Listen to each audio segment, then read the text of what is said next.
From 1998 to 2008, twin brothers Pedro and Margarito Flores ran a nearly $2 billion drug ring that swept Chicago and other major U.S. cities.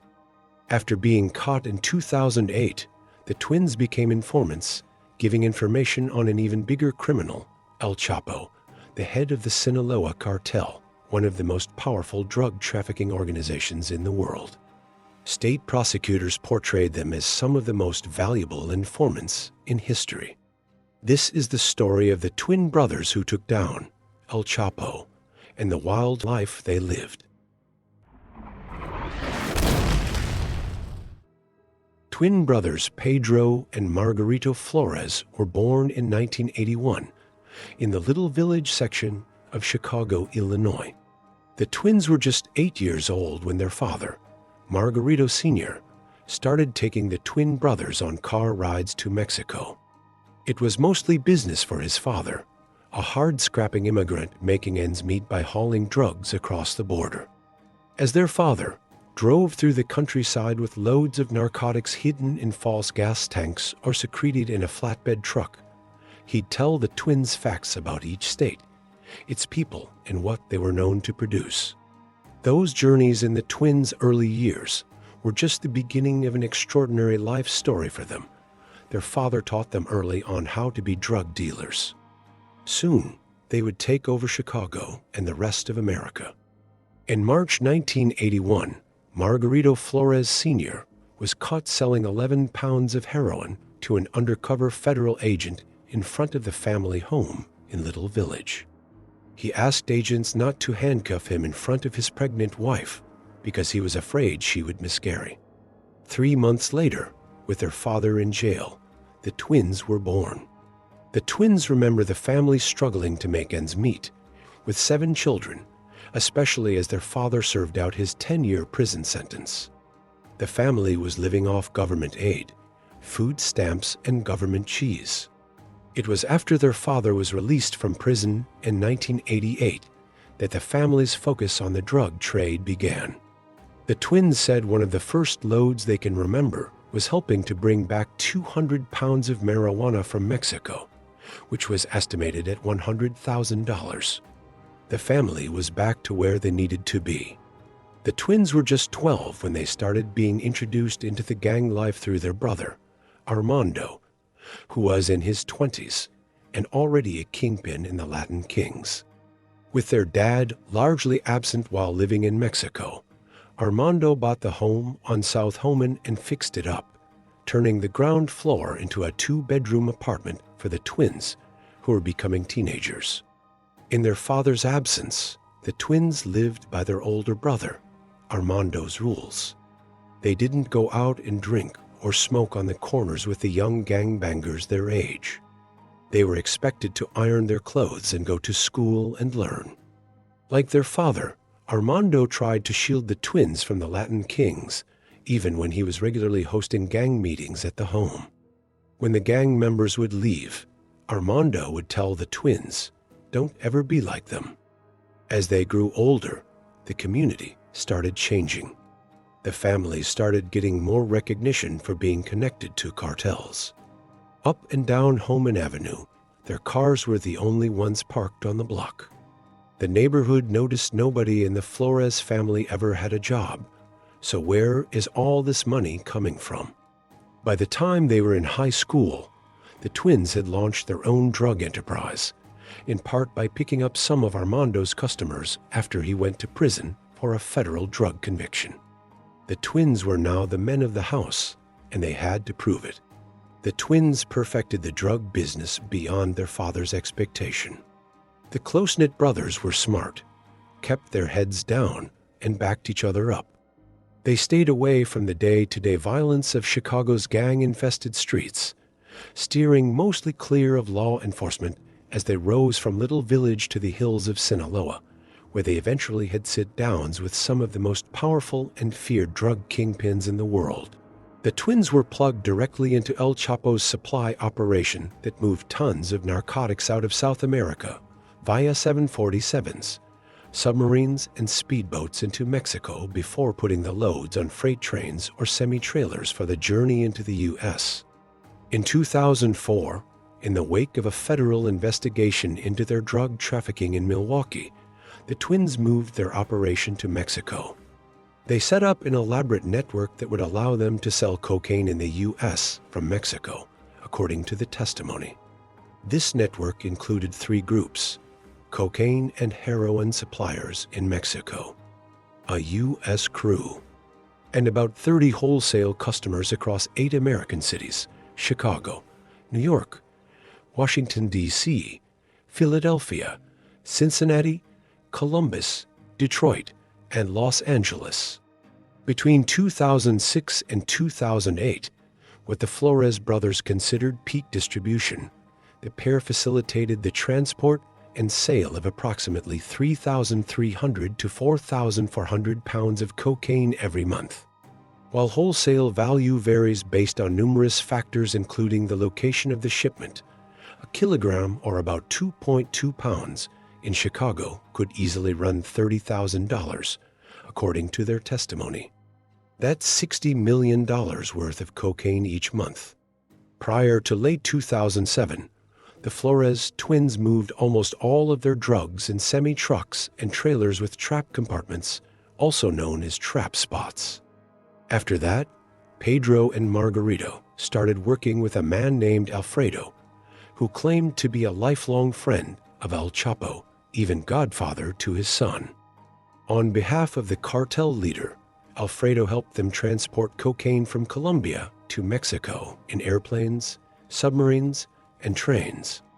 The Flores brothers soon agreed to establish legitimate shipping companies with Alfredo and his wife, which gave them a simpler method for transporting cocaine to America.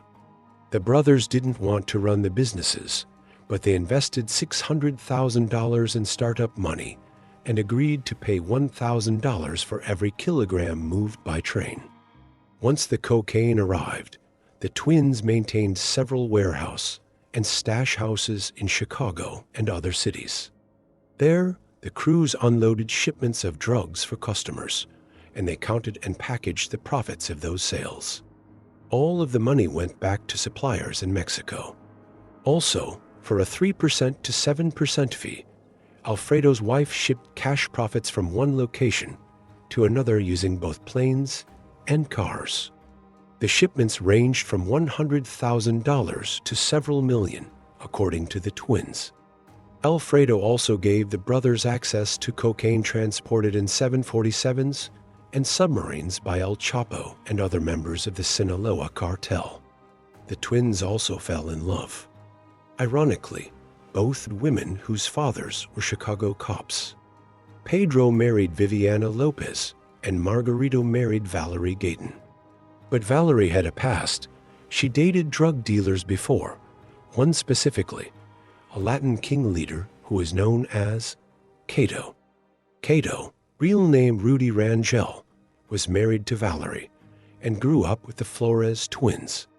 It is unclear what led to Margarito stealing Valerie from Cato, but what we do know is Cato took 150 kilos of cocaine from the Flores twins and never paid it back. One night in 2003, as Cato was getting a haircut, an armed man by the name of Labar Span shot and killed Cato as he was getting a haircut. Later, it was said that the Sinaloa Cartel put the hit out, and Margarito was the one who put up $30,000 for the murder of Cato. After Cato's murder, rapper DMX made a song dedicated to his old friend Cato, entitled Ayo Cato. It's also interesting to note that at the end of the song, Valerie is heard saying, "We'll always love you, Cato," but she would ultimately end up marrying Margarito, the man suspected in Cato's death. As the twins' status in the cartel grew, so did problems such as missing shipments and drug debts. Within a year or so of their move to Mexico, a high-ranking supplier, Guadalupe Ledesma, accused the twins of shorting him $10 million and ordered Pedro's kidnapping. Pedro was handcuffed, blindfolded, and stuffed in a truck and taken to a building where he said he was held in a cell for weeks. Margarito decided to go straight to El Chapo to try to negotiate his brother's freedom. He pleaded his case with El Chapo and why Ledesma was lying, and that they didn't owe the $10 million to anyone.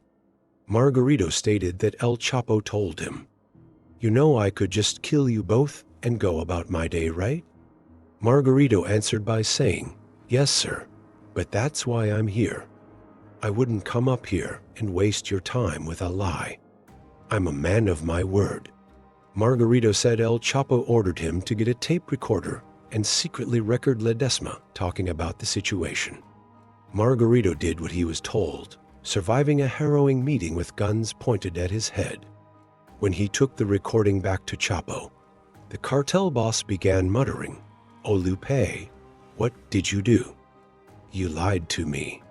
His brother was freed after 22 days.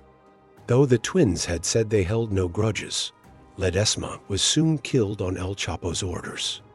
By the spring of 2008, though, the twins faced an even greater threat. A bloody war had broken out between two factions of the Federation, El Chapo and co-leader El Mayo of Sinaloa on the one hand and Arturo Beltran Leyva on the other. The twins were caught in the middle, having trafficked narcotics for both sides. Their lives and those of their families were in danger, and the twins decided they were ready to talk to the FBI. What resulted was unprecedented. The brothers agreed to cooperate from Mexico while distributing tons of cocaine and heroin simultaneously for two warring, violent cartels. Over the next 6 months, the twins provided investigators with details on massive amounts of drugs flowing into the U.S., leading to some 20 seizures of drugs and money in Chicago and Los Angeles, with federal agents and Chicago police sometimes running 2 operations in one day. In an even bolder move, the twins made recordings of many of the cartel's top bosses, including of El Chapo, on a digital recorder they bought at a Radio Shack in Mexico. The twins' cooperation ultimately led to the convictions of about 40 distributors, dealers and couriers in Mexico, including several high-level street dealers in Chicago. El Chapo himself was charged as well. In 2019, he was found guilty of a number of criminal charges related to his leadership of the Sinaloa Cartel. He was sentenced to life imprisonment and incarcerated in an American federal prison in Florence, Colorado. All thanks to the Flores twins. Working with U.S. authorities paid off for the twins. Pedro and Margarito were sentenced to just 14 years each in prison, far less than the life sentences they could have faced. The twins have a new life to look forward to. It will, however, be without their father. Despite the danger, Margarito Sr. decided to make one more journey to Mexico in 2009 to take care of personal business. A few days later, his abandoned car was found in the Sinaloan desert with a note attached to the windshield warning his sons to keep their mouths shut. The twins were released in 2020 and are now in the Witness Protection Program. They are both married and have children of their own.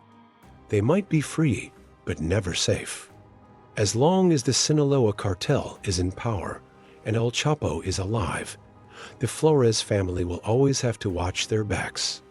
From the great words of rapper Jay-Z, the labeling of a snitch is a lifetime scar.